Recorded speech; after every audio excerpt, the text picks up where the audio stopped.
Low ಮಚ್ಚ ಇವಾಗೆಲ್ಲ ಮಕ್ಳು ಬೋಳಿ ಮಕ್ಳಾಗ್ಬಿಟ್ಟವ್ರಪ್ಪ.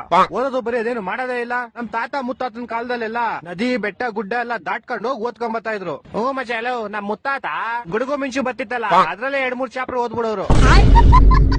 ಲೋ ಮಚ್ಚ, ನಮ್ ತಾತ ರಾತ್ರಿ ಹೊತ್ತು ಬೆಕ್ಕಣ್ಣು ಉಳಿಯುತ್ತೆ ಗೊತ್ತಾ, ಪಳ ಪಳ ಅಂತ, ಅದ್ರಿಂದ ಓದ್ಕಂತಿದ್ರು.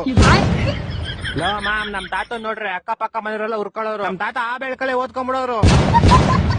ಲೋ ಮಾಮ್ಸ್, ತಾತ ಮುತ್ತಾತಂದೆಲ್ಲ ಬಿಟ್ಟಾಕ್ರಲ್ಲಿ, ನಾವೆಲ್ಲ ಹೆಂಗ ಓದ್ತಾ ಇದ್ವಿ. ಹೂ ಮಚ್ಚ, ನಾನು ವಾಚ್ದ ಲೈಟ್ ಬತ್ತಿತ್ತಲ್ಲ, ಅದರಿಂದ ಓದ್ತಿದ್ದೆ. ಹೊಟ್ಟೆ ಎಷ್ಟು ಉರ್ಸ್ತಾವ್ರ.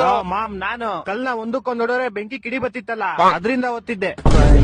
ಎಂತ ದೊಡ್ಡ ತಿಕ್ಕಲು ಕುಡುಕ್ ನನ್ ಮಕ್ಳು. ಮಚ್ಚ, ನಮ್ಮ ಮನೇಲಿ ನಾನು ರಿಮೋಟ್ ಲೈಟ್ ಬರುತ್ತಲ್ಲ, ಆ ಲೈಟ್ ಇಂದ ಓದ್ತಿದ್ದೆ. ಒಂದೊಂದಲ್ಲ ಲೋ ಮಾಮ್ಸ್, ನನ್ ಕತೆ ಕೇಳ್ರಿ. ಇಲ್ಲಿ ಒಂದ್ ಬುಕ್ ಬೆಂಕಿ ಹಚ್ಬಿಡ್ತಿದ್ದೆ, ಆ ಬೆಂಕಿ 6 ವರ್ಷದಲ್ಲಿ 3-4 ಬುಕ್ ಓದ್ಬಿಡ್ತಿದ್ದೆ. ಕೊಟ್ಟಿದ್ ನನ್ನ ಮಗನಲ್ಲ.